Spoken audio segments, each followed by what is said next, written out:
With spring comes allergies as well. Many people welcome spring with its warmer weather, longer days, and blossoming flowers and trees. But many suffer from these allergies, causing the season just to be uncomfortable. Dr. Timothy Quinn is here to provide some insight into that.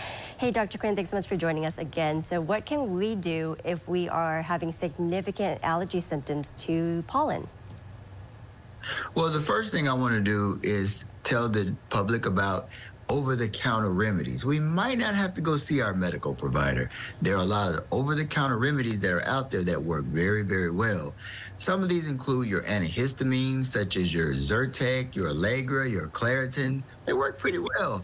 Then you can also do your nasal spray, like Flonase. It's a steroid nasal inhaler. It really is. It helps a lot with those allergies because that pollen, I mean, it's everywhere. It's on our cars, it's everywhere, and it can make you feel really miserable.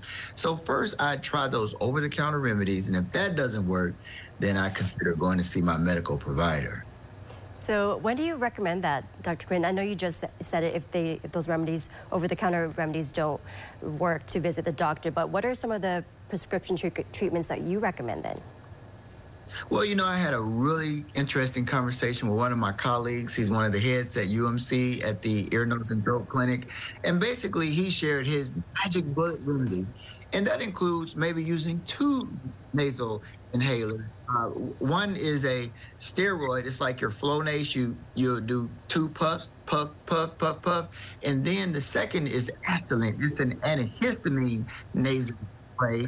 You can do 2 sprays with that as well, like spray, spray, spray, spray. And with the steroid nasal spray and the antihistamine nasal spray together, it works really, really well. And then you would also do your typical antihistamine, such as your Zyrtec, your Claritin, Allegra, but then you can add something called a mucotrain inhibitor, such as your Singulair. And the combination of those 4, he calls it his magic bullet, and he's gotten a lot of success for a lot of his patients. Good, that's what we like to hear. Well, how can, some people may have this question, but how do they determine if it's allergies, Dr. Quinn, versus an upper respiratory tract infection? Right. Now, that's something that we really want to pay attention to. Let's hypothetically say we have fever, a productive cough. Then there's a higher probability that you could have an infection with either a virus or even a bacteria. That's when you especially need to visit your medical provider. And then in that case, they might provide some type of antibiotics or even an antibiotic. We'd also test to make sure you don't have the flu or coronavirus, which is a possibility as well.